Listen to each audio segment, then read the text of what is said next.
Ah.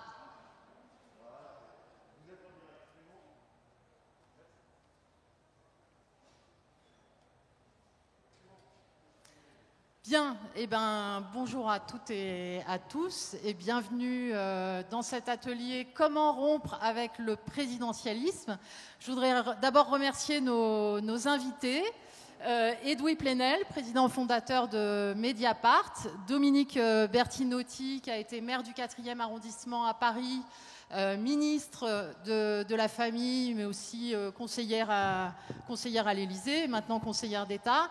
Et en direct avec nous, alors je voudrais qu'on me confirme qu'il est bien là, Éric Benzekri, co-auteur et scénariste de la série Baron Noir. Je ne sais pas, est-ce que tout le monde a vu la saison 3 de Baron Noir Oui, voilà. Est-ce qu'on peut juste me confirmer qu'il est en ligne avec nous? Ok. Donc, il nous entend. Alors, peut-être pour introduire le débat, commencer par dire que c'est l'atelier où on parle de 2022. C'est l'atelier où on va en parler dans la salle et non pas dans les allées et en off. L'heure est venue pour les écologistes d'assumer l'exercice des responsabilités et donc la volonté de conquérir le pouvoir. Et donc, il est hors de question de faire l'impasse sur l'échéance majeure dans les règles du jeu de nos institutions, qu'est l'élection présidentielle, dont découlent, hélas, les élections législatives. Et il est hors de question de faire l'impasse ou d'être les supplétifs. Je voudrais reprendre ce que Grégory Doucet nous disait hier soir. Ceux qui sont à l'origine des problèmes ne peuvent pas les résoudre. Et donc, c'est un projet écologiste qui doit être porté par une candidature écologiste en 2022 et nous voulons gagner. Mais la question, c'est comment les écologistes doivent aborder cette échéance présidentielle et se donner les moyens de la gagner. Et d'abord, c'est l'objet de cet atelier, en étant au clair avec la nature de ce régime institutionnel et avec la nature de la Ve République. La concentration des pouvoirs contre la démocratie, la verticalité patriarcale du fonctionnement de l'ensemble des pouvoirs publics et de l'État, l'infantilisation des citoyennes et des citoyens, le culte narcissique de la pipolisation et cet ensemble qui atteint en quelque sorte une forme de paroxysme, on pourrait dire, avec le quinquennat d'Emmanuel Macron. Les écologistes doivent donc porter une rupture avec ce régime complètement anachronique et rompre avec cette idée que l'élection présidentielle, c'est la rencontre du destin d'un homme avec le pays. Le projet écologiste qui met en avant la question des communs, du partage, du collectif, est par nature antinomique, en fait, avec la logique individualiste de la Ve République. C'est Léonore Monconduit, hier soir, qui nous disait « c'est par le collectif et pas en disant « suivez-moi » qu'on gagne ». Et donc, contrairement à ce qu'on entend beaucoup, la question qui nous est posée n'est pas d'abord une question de casting, mais de projet et d'équipe. Et là où on nous demande aujourd'hui, mais qui, et pourquoi pas vous, et pourquoi pas lui, etc., nous devons aujourd'hui affirmer le quoi et le pourquoi faire. Le danger qui guette les écologistes, c'est de mettre le doigt dans l'engrenage destructeur du présidentialisme sans retenir les leçons que nous devons regarder, dont nous allons certainement débattre, de ce que le présidentialisme a produit dans toutes les familles politiques qui prétendaient transformer la société, qui dénonçaient un coup d'État permanent et qui finissent à leur tour par le culte du chef, du tribun, voire de la République, c'est moi. L'objectif de cet atelier en 53 minutes, c'est donc de poser un diagnostic clair sur la nature de ce régime et d'écouter ce que nos invités ont à nous dire sur la façon, le regard qu'ils portent sur nous et sur la façon dont nous, les écologistes, nous devons stratégiquement déjouer le piège du présidentialisme. Donc on commence avec Éric Benzekri, qui est donc en direct en direct par Zoom avec nous. Donc Éric, le sujet central de Baron Noir, c'est justement l'élection présidentielle. Et dans la saison 3, la présidente de la République a cette idée, de façon provocante, je dirais farfelue, de vouloir supprimer l'élection au suffrage universel du président de la République et perd un référendum sur cette question. Et surtout, en fait, l'ensemble de la série est construite autour de l'épuisement du système et la façon dont, en fait, la logique de la 5e nourrit la montée de dérives potentiellement populistes ou autoritaires. Donc, est-ce que tu peux nous raconter un peu ta propre expérience et puis comment tu en es venu à vouloir construire une série, en fait, sur ça? Mais je ne sais pas si vous m'entendez bien. Moi, c'est difficile. Mais on t'entend très bien. D'accord. Ok. C'est super parce que tu es là, Delphine, et on se connaît depuis longtemps. Et c'est aussi super parce qu'il y a un grand acteur de Baron Noir autour de la table parmi vous, Edoui Plenel, qui affronte Cad, Merad, Philippe Rigvard dans une scène mémorable dans les locaux même de Mediapart. Alors, je te salue, Edoui. Et je suis très content de participer à cette table à tes côtés. Baron Noir, Delphine l'a dit, c'est une série politique qui est centrée sur la destruction de l'élection présidentielle. Pourquoi vouloir détruire son moteur narratif? Parce que Baron Noir, en fait, ce qui sous-tend toute série politique, c'est l'élection présidentielle. C'est un enjeu simple, il faut gagner. Ça génère du conflit puisque tout le monde veut gagner. Ça génère des trahisons puisqu'il y a dans chaque parti plusieurs candidats putatifs, on disait avant, potentiels, on dirait aujourd'hui. Et donc, c'est formidable parce que quand vous écrivez des scènes, eh bien, tout le monde se déteste et tout le monde peut se trahir et donc ça vous force à rester devant la télé. Bien. Donc, pourquoi on est passé au stade suprême de la société du spectacle, c'est-à-dire la destruction du spectacle.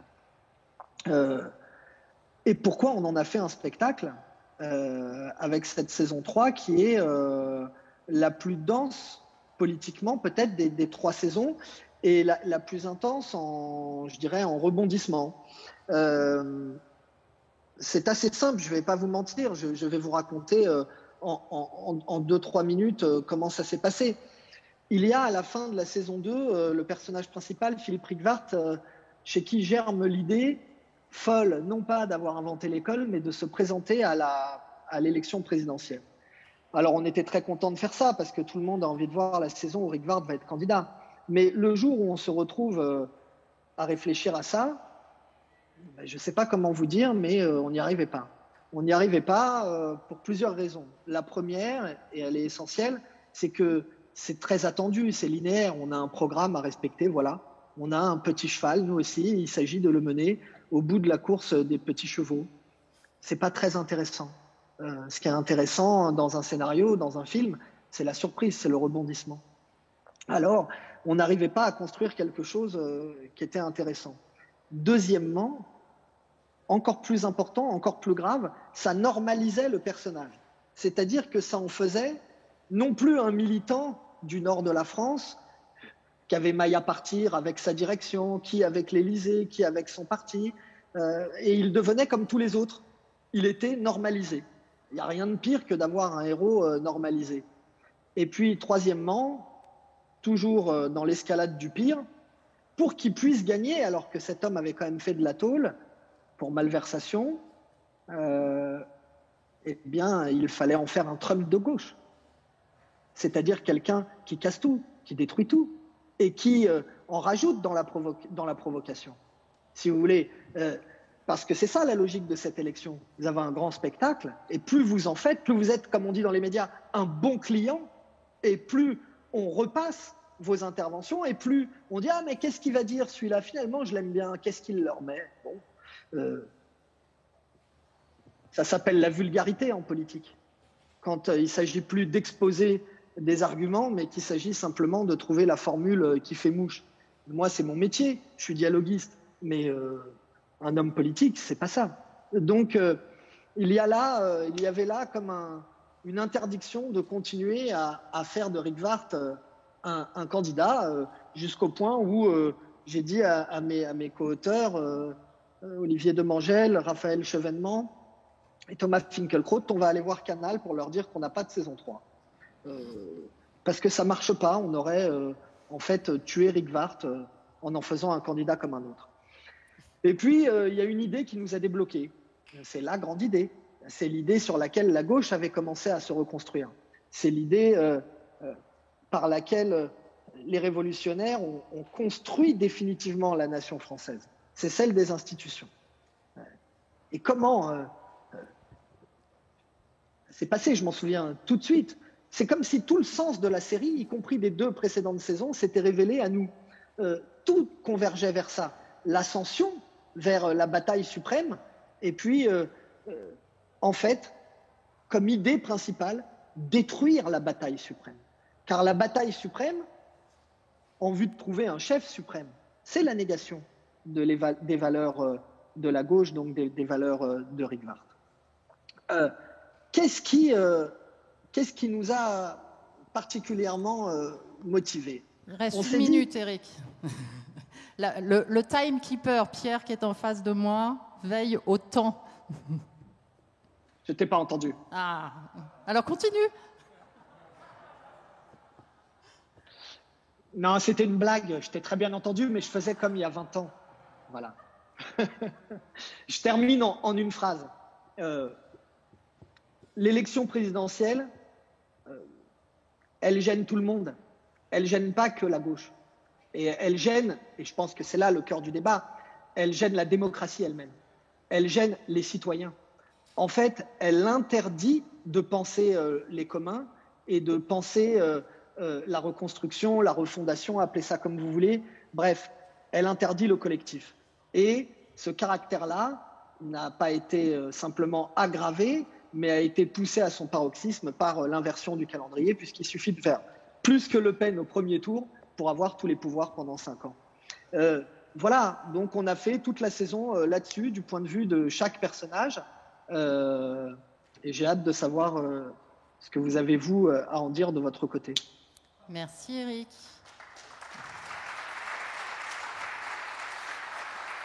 Alors, Edoui Plenel, d'abord, merci d'avoir tout de suite accepté l'invitation, en fait, quand je vous ai contacté.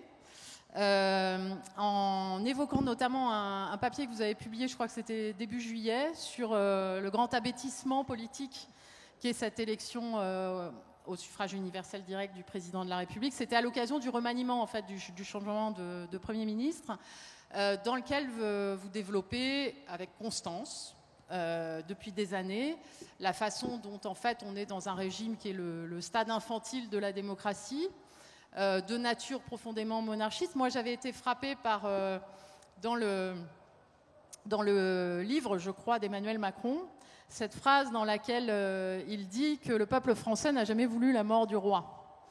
Ce qui est une incompréhension profonde, je pense, de l'histoire de France. Donc peut-être si on peut revenir un peu sur la nature de ce régime et aussi l'articulation avec la question paradoxale à laquelle nous sommes confrontés de devoir jouer avec ces règles du jeu alors même que nous les dénonçons.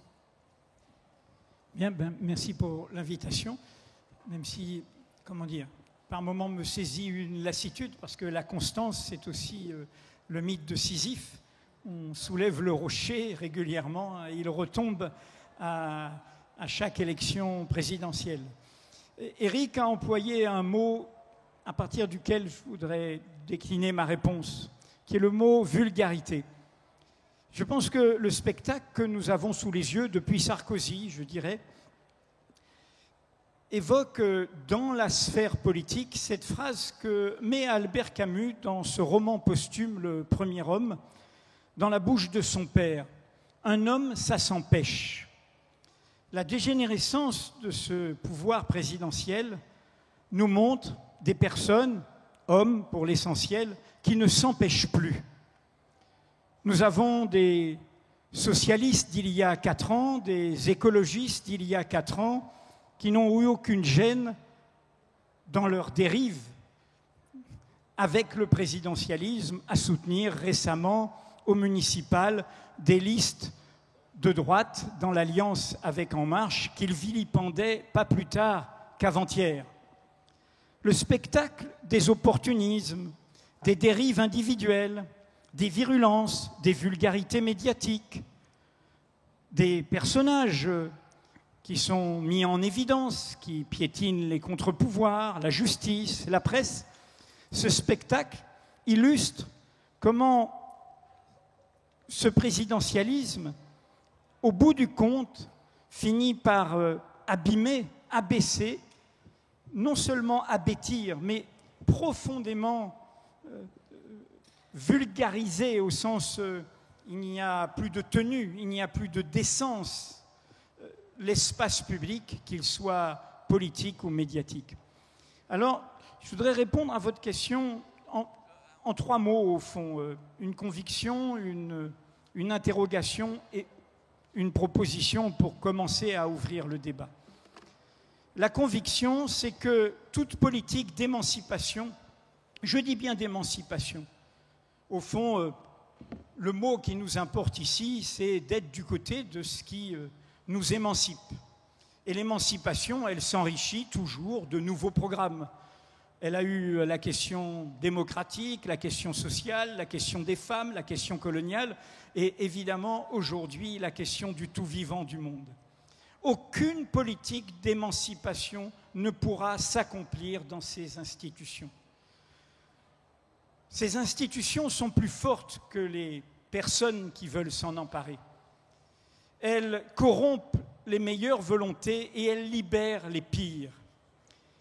Elles nous mettent en évidence un État qui est ramené à des aventures personnelles. Une première tout en haut, mais il n'y a plus que des aventures personnelles. Des aventures qui ne s'autorisent que d'elles-mêmes. Et les partis politiques en sont contaminés. Il n'y a plus de culture collective. Il n'y a plus de contrôle des élus. Ne jamais oublier que les mouvements d'émancipation, qui portent donc les intérêts venus du mouvement de la société, se sont toujours méfiés de la politique professionnelle.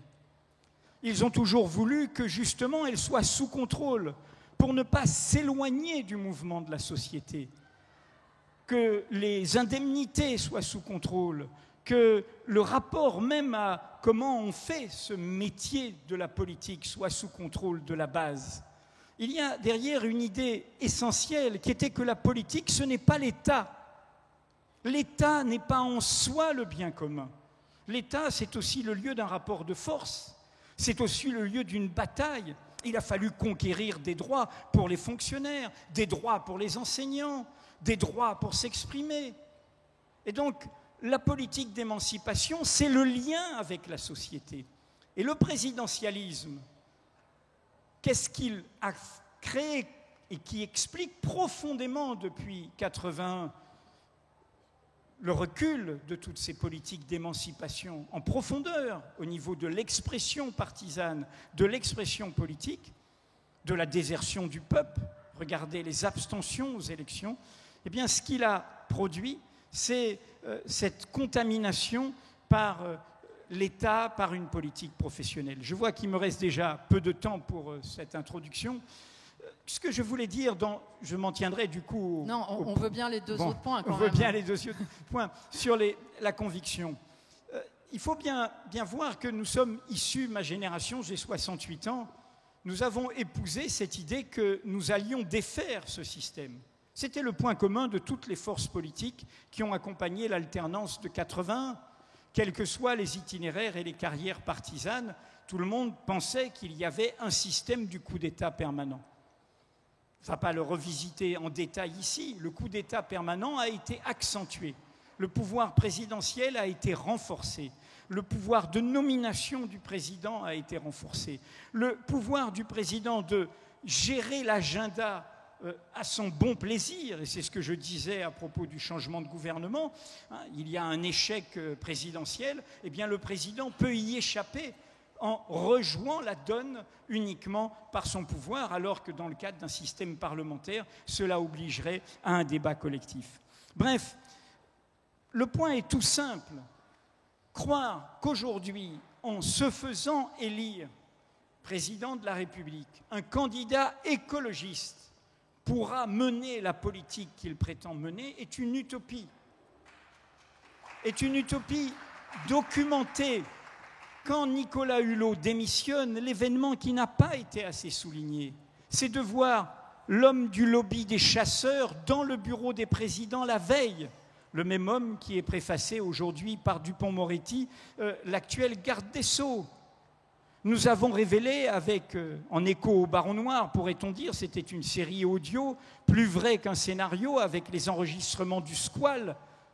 Nous avons révélé comment il y a une privatisation de l'État, de la haute police, de la basse politique et au fond de la haute finance qui est au cœur de l'État, en l'occurrence la première fortune de France, Bernard Arnault. Donc il n'y a pas de voix de cet ordre. Mon interrogation, elle va être en 2 phrases. Je suis déjà intervenu plusieurs fois sur ce thème et peut-être parfois avec plus de conviction, car vous sentez peut-être ma lassitude, aux universités d'été d'Europe Écologie Les Verts. Et j'ai mis en garde, notamment avant l'élection de François Hollande et la participation à la présidence de François Hollande, en disant « c'est sur votre mouvement que reposera le fait de ne pas vous faire avoir par cela ». Vous connaissez la suite, et Europe Écologie en a payé le prix tout autant que les autres formations. Et donc, mon interrogation est simple, c'est que je suis entièrement d'accord avec ce qu'a dit Delphine Batho, c'est très bien de faire ça à 1 an et demi de la présidentielle, et en même temps, je me dis « words, words, words », des mots, et finalement, est-ce que tout cela sert à quelque chose ? Puisque parallèlement, en effet, même à Europe Écologie, on attend le choix d'un candidat dès janvier et qui se sentira maître du destin de sa formation politique, mais donc ne s'appartenant plus et du coup maître du destin du pays. Ce qui m'amène à ma proposition, c'est tout simple. Moi, je ne jouerai plus le jeu. Je ne peux plus le jouer. Je l'ai joué, je suis un citoyen responsable, oui, au second tour, face à l'extrême droite, et ainsi de suite. Mais je ne peux plus. Et là, je parle à titre personnel, je ne sais pas ce que fera Mediapart. Nous ne pouvons pas, dans les temps d'urgence qui sont les nôtres, de catastrophe, la catastrophe, elle est déjà là, écologique, démocratique, sociale, à tout point de vue. Nous ne pouvons pas prendre à nouveau ce risque. La seule possibilité, puisque nous sommes prisonniers de ce calendrier, eh bien, c'est qu'il y ait une candidature qui soit une candidature au nom d'un collectif, et non pas d'une personne, avec sur les photos plein d'autres personnes illustrant la diversité de notre pays. Diversité d'origine, diversité de culture, diversité de genre, et ainsi de suite. Deuxièmement, que cette personne et le groupe qui est autour d'elle s'engagent sur un programme qui défasse en 2 ans ces institutions et qu'ils s'engagent à s'appliquer à soi-même ce programme. Non pas le quinquennat, j'ai bien dit. Il faut 2 ans. Oui, il faut 2 ans pour d'abord tout simplement faire un budget, prendre les 10 mesures d'urgence qu'il faudra prendre, écologiques, sociales, démocratiques, pour les migrants, pour 36 domaines d'urgence sociale, d'urgence sanitaire. Et donc, il faudra bien faire un budget pour l'année suivante et il faudra bien gouverner, prendre ses responsabilités, mais parallèlement. Et il n'y a pas besoin d'un grand Barnum. Cela a été démontré par tous les constitutionnalistes. Si le candidat dans cette dynamique et les candidats aux législatives s'engagent sur ce processus constituant, ça a valeur de mandat constituant. L'Assemblée nationale peut donc travailler elle-même sur un projet de loi constitutionnelle. Elle peut le faire en créant à côté une assemblée avec à la fois des gens de la société civile, des gens tirés au sort, des spécialistes qui conseillent, qui proposent des amendements et qui font un va-et-vient. Et sur cette base-là, ce projet de loi peut être proposé à référendum. Et ce projet de loi instaurant évidemment le passage à une république délibérative, à une république du partage, à une république de l'élaboration collective et qui entraîne dès lors un président de la République qui est une sorte de symbole, une sorte de gardien de l'essentiel, mais qui n'est plus celui ou celle qui gouverne, qui n'est plus celui ou celle qui décide à la place de tout le monde. Et la personne qui porte ce projet s'engage, évidemment, au bout de ces 2 ans, à démissionner et à s'appliquer ce programme. Je suis un utopiste, je sais que cette proposition ne verra pas le jour, car le pouvoir est toujours, hélas, trop attractif. Merci.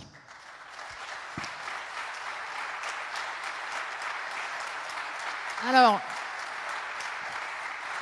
la tentation est forte de rebondir parce que, en fait, on pourrait considérer, et je vais passer la parole à Dominique Bertinotti, on avait un échange avec Dominique il y a quelques instants à l'extérieur, où on se faisait la remarque de la façon dont tous les maires écologistes qui ont gagné en faisant d'abord un collectif, ensuite un projet, et j'allais dire en traitant la question du leadership de façon quasiment accessoire à la fin. Et donc en portant une dynamique politique très forte. Or, les institutions de la 5e, le poids des lobbies qui va avec la verticalité, parce que c'est beaucoup plus simple de corrompre une personne que toute une ribambelle de démocratie.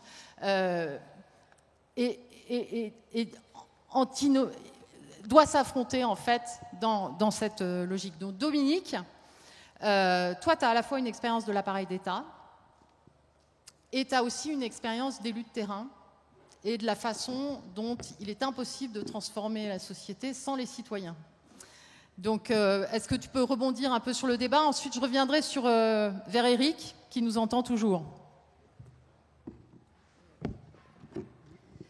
Oui, alors moi j'ai pas tout à fait, je suis pas scénariste, je n'ai pas le talent oratoire, mais je suis historienne et j'ai envie de dire, pour savoir et pouvoir aller là où on veut, il faut savoir d'où on vient. Et je pense que, pourquoi je dis ça? Parce qu'on a beaucoup parlé dans les élections présidentielles auparavant de 6e République. D'abord, ça n'intéressait absolument pas nos concitoyens. On y mettait des choses variées et diverses selon les options politiques. Et moi, je voudrais quand même dire, en vraiment 2 mots, les grandes étapes qui font qu'aujourd'hui, on est arrivé à un stade d'une hyper-présidentialisation qui n'a plus de sens démocratique, c'est bien évident. D'abord, on a une constitution qui a toujours fonctionné sur une ambiguïté, qui n'a jamais tranché sur est-ce qu'on a affaire à un régime présidentiel ou est-ce qu'on a un régime parlementaire. Ensuite, grande ligne, quand on est passé au quinquennat et surtout l'inversion du calendrier, on a aggravé quelque part la soumission des chambres au pouvoir exécutif. Et donc, au fond, on a transformé d'une certaine façon les chambres en chambres d'enregistrement et non pas avec tout le pouvoir même contenu dans les institutions de la 5e. Et puis, je voudrais dire aussi ensuite, et là je partage complètement le propos d'Edoui Plenel, à partir de Nicolas Sarkozy, on est tombé dans une sorte aussi pratique de l'hyper-présidentialisation qui a été bien au-delà même de ce que contenait la Constitution de la 5e. Donc il n'y a aucun doute. Les institutions de la 5e, telles qu'elles fonctionnent aujourd'hui, sont un obstacle démocratique profond.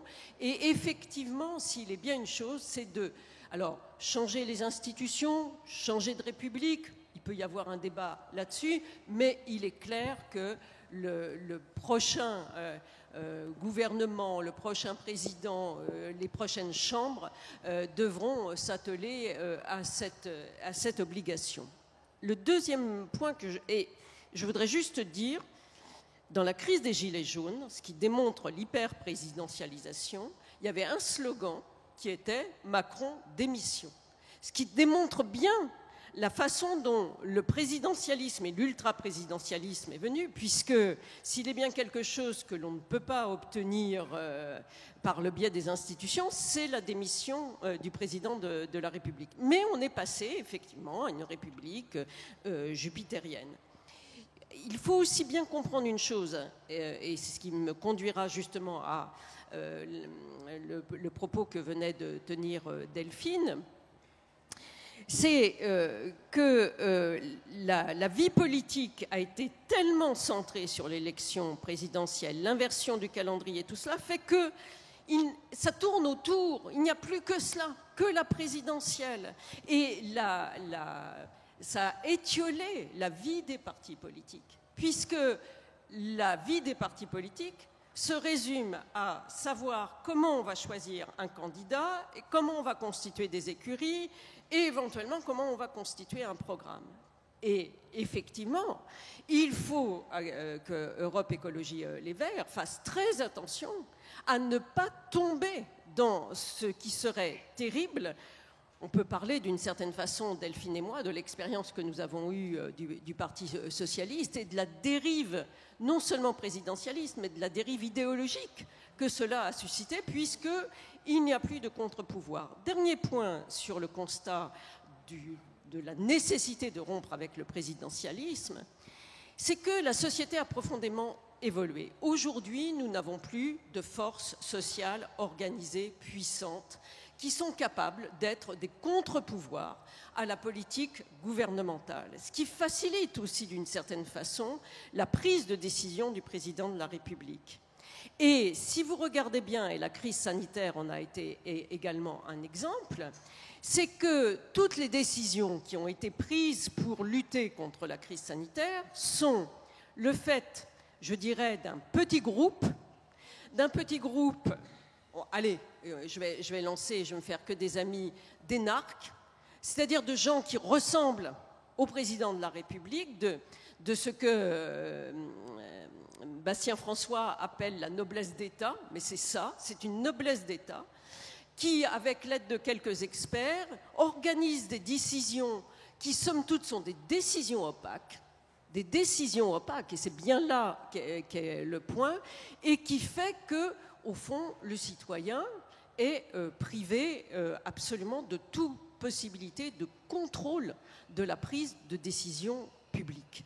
Ça veut dire, par exemple, rompre peut-être avec le système des grandes écoles, de cette reproduction des élites qui fait que, effectivement, on retrouve, aussi bien au sommet de l'État, et là on en arrive à un système totalement bouclé, l'ENA n'est plus une école pour faire des hauts fonctionnaires, et des fonctionnaires de très grande qualité, c'est devenu pour faire président de la République.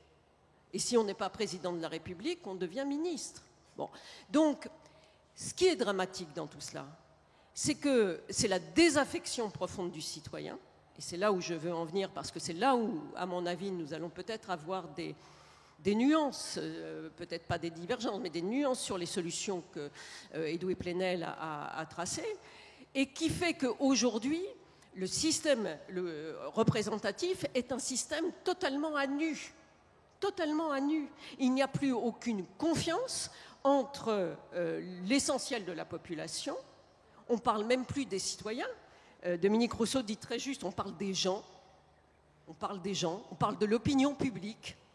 Il a fallu les gilets jaunes pour qu'on récupère la notion de citoyenneté et de citoyen et de sortir de l'invisibilité d'un certain nombre, et qui fait que s'il est une chose, et moi je vais terminer là-dessus pour esquisser l'amorce des solutions, s'il est une chose qu'il faut fondamentalement réformer dans les institutions, c'est donner, même pas redonner, donner un véritable pouvoir aux citoyens et en dehors des dimanches électoraux.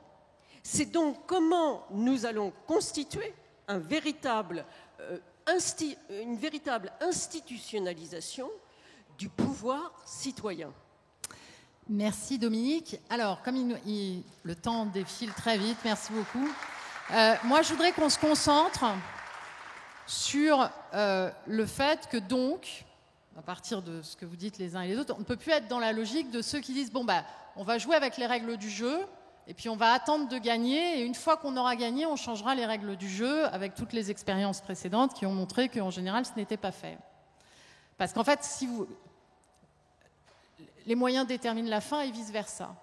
Donc si on est dans une logique d'affrontement avec le présidentialisme, ça commence dans la façon d'aborder la campagne présidentielle.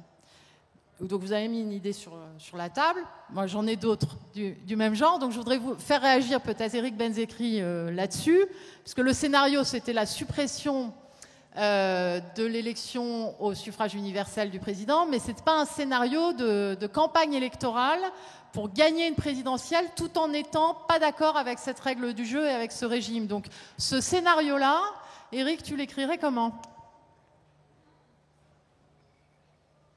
Je pense qu'il ne faut pas mentir. Je pense qu'il faut dire la vérité aux gens. Les citoyens ne peuvent pas être simplement considérés comme des électeurs. Donc, à partir de là, on ne peut pas aller à une élection en disant vous allez voir, je fais l'interview quinoa, je fais l'interview je marche dans la forêt, je fais l'interview j'ai changé, je ne suis plus comme avant. Parce que dès qu'on voit ces interviews-là et ces chemins-là, on sait qu'il ne se passera rien derrière. Voilà. Et plus on dit une grande constituante, un grand chambardement, plus ça me semble suspect. Voilà. Je pense que des fois, le mieux est l'ennemi du bien. Voilà. Et que le bien, c'est de dézinguer cette élection. Voilà. Parce que dans l'exposé de Dominique Bertinotti, je suis d'accord avec à peu près tout. Mais elle a oublié une date. 62. C'est ça qui change tout. Vous avez un président de la République qui est victime d'un attentat. Et à partir de là, il en profite. Il y a la crise algérienne, évidemment, mais il en profite pour passer à autre chose et pour aller au bout de la logique de la Ve République. Voilà. Et la logique de la Ve République, c'est un chef, point. Et rien derrière. Donc c'est cette élection qu'il faut supprimer. Oui, mais pour la gagner. Et bien sûr, on peut la gagner en faisant ça. Edoui, vous voulez rebondir ensuite, oui. Dominique ? Non, je suis entièrement d'accord avec Éric. Il faut bien voir, quand je parlais du camp de l'émancipation, vous savez, jusqu'à, au fond, cette situation d'exception, qui d'ailleurs est revenue dans la présence de l'état d'urgence. Vous savez que c'est une des dispositions de la guerre d'Algérie qui ont été reprises en 2005 et qui aujourd'hui sont rentrées dans notre droit commun. Donc cette situation d'exception a permis ce coup d'État. Pourquoi ? Les républicains, dans leur diversité, depuis la Deuxième République, où le président élu à un suffrage qui n'était aucunement universel, qui était uniquement masculin, qui était le neveu de Napoléon, eh bien, ce type, il fait un coup d'État et il trahit la République et il fait le Second Empire qui va durer quand même 19 ans et qui va être quand même au cœur, derrière l'enrichissement, des futures catastrophes françaises à venir, et y compris européennes si on pense à la guerre franco-allemande de 1870. Et donc, pour les Républicains, il était évident que la culture démocratique, ça ne peut pas être celle qui passe par l'élection d'un seul. C'est forcément l'élection de plusieurs et le débat de plusieurs. Et donc, le vrai coup d'État, c'est en effet le passage à l'élection au suffrage universel d'un seul. La volonté d'un seul confisque la souveraineté de tous. C'est un régime d'exception. Et c'est un régime qui n'a cessé de brutaliser les contre-pouvoirs, l'équilibre des pouvoirs. Et donc, ce que j'ai dit est une formule générale. Je pense qu'on ne peut pas penser, et évidemment, je suis entièrement d'accord, il faut se méfier de tous ces scénarios. Faites-moi confiance, et puis je vais me faire mon assemblée à mesure, ma constituante, etc. Tout ça pour conquérir ce pouvoir et l'exercer à plein, et devenir aussi bien le médecin des âmes que le flic en chef, que l'ordonnateur de l'économie, et ainsi de suite. Eh bien, on ne peut pas. Et du coup, il faut un engagement très concret pour défaire cela et un calendrier pour défaire cela et créer une dynamique qui permet d'avoir l'Assemblée, puisque les législatives sont après, une dynamique de la société. Dominique a fait allusion aux Gilets jaunes et elle a eu entièrement raison. Ce mouvement populaire avait une intelligence politique formidable. Il a mis cette question au cœur. Le seul responsable, c'est moi, qu'ils viennent me chercher. Eh bien, on vient te chercher. Et contrairement à ce qui a été dit, je crois que vous avez projeté ou vous allez projeter le film de David Dufresne, exceptionnel. Sans violence, la violence était de l'autre côté. Ce mouvement a posé cette question. Alors, est-ce que nous voulons que cette question soit à nouveau posée, en fait, par une dynamique populaire qui obligera à la violence contre une violence illégitime de l'État, comme s'est fondée la République? Après tout, le 14 juillet, ça se passe comme ça, et plein d'autres événements se sont passés comme ça. Ou est-ce qu'ici, en temps troublé, nous prenons nos responsabilités et nous devançons, et nous créons un mouvement populaire pour les urgences écologiques, démocratiques et sociales, en disant « nous ne pourrons le faire dans ce pays-ci ». Et ce pays même parler au monde. Regardez ce qui se passe au Mali, le chef des armées, et les conséquences, comme la France a l'air ridicule. Regardez la situation du monde. Avoir un seul homme qui se pense plus intelligent que tout le monde pour penser tout seul, et en effet, avec une caste de gens qui en effet se sentent comme une noblesse d'État, ne supportent pas d'être surveillés, n'acceptent pas le regard critique, c'est-à-dire du coup la transparence, le droit de savoir des citoyens. Je voudrais terminer par une image que j'ai mise à la fin du livre j'ai fait sur cette question, la publicité, la sauvegarde du peuple, la question démocratique du droit de savoir. En fait, vous devez être porteur d'une écologie de la politique, pas seulement d'une politique écologique. Et qu'est-ce que nous apprend la nature? Qu'est-ce que nous apprennent les plantes et les arbres? Qu'est-ce que nous apprend Stefano Mancuso dans ses livres sur l'intelligence des plantes? Nous devons arrêter de penser le monde à notre image. Nous sommes de drôles de bêtes. Nous avons un immense cerveau et nous sommes verticaux. On nous coupe la tête, c'est fini. On nous enlève un organe vital, si on ne peut pas le remplacer, c'est fini. Les plantes, ce n'est pas comme ça. Ce n'est pas vertical, ce n'est pas autoritaire, ce n'est pas dominant. On peut couper une branche, elle repousse. On peut couper une racine, elle repousse. Tous les organes de la plante font partie de son écosystème et de son intelligence du monde. Nous devons comprendre que ce système, même d'un point de vue philosophique, est antithétique d'une vision écologique du monde. C'est un système machiste, c'est un système autoritaire, c'est un système de puissance, c'est un système de pouvoir, c'est un système de domination, c'est un système de prédation. Et vous le voyez, y compris dans la gestuelle. Le jet ski des vacances, là, il ne manquait plus que la gourmette, là, quand je parle de la vulgarité. Je te montre comment j'en ai. Et vous voyez bien comment... Je dis ça parce que je trouve que ça nous abîme. Nous ne méritons pas ça. Nous ne méritons pas ça. Et donc, je le redis, il n'y a qu'une force politique qui, si elle s'en donne les moyens, peut être le levier de cela. Hélas, je l'ai dit en 2011 aux universités d'été d'Europe Écologie Les Verts. Et donc, à vous de ne pas louper cette seconde chance. Dominique, oui, merci. Alors,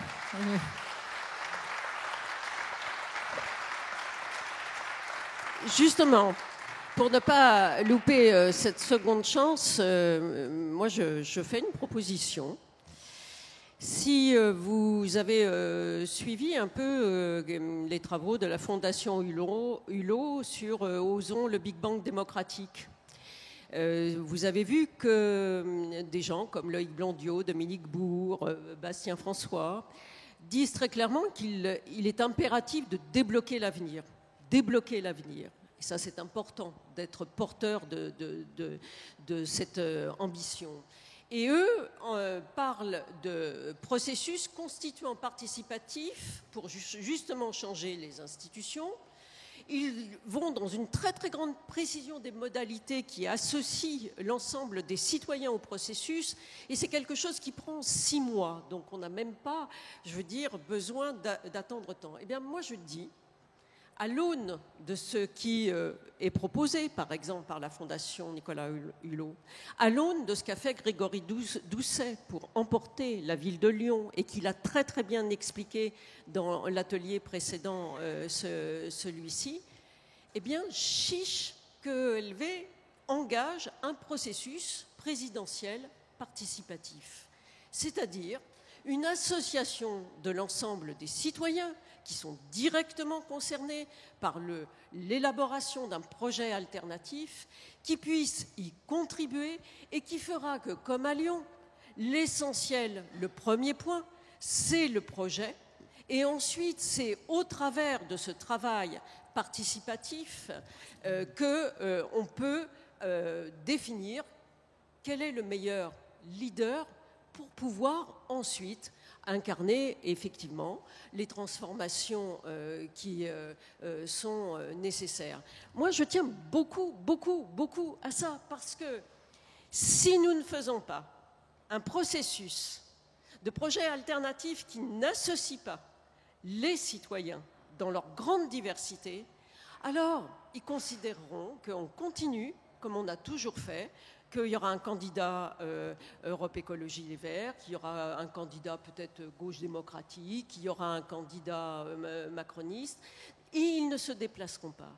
Donc, de la même façon qu'il y a eu cette dynamique à Strasbourg, cette dynamique à Lyon, et qui est une dynamique très participative. J'ai même découvert le terme de sociocratie utilisé par Grégory Doucet, et je vous invite vraiment à regarder avec quelle précision, avec quel engagement il redonne le pouvoir.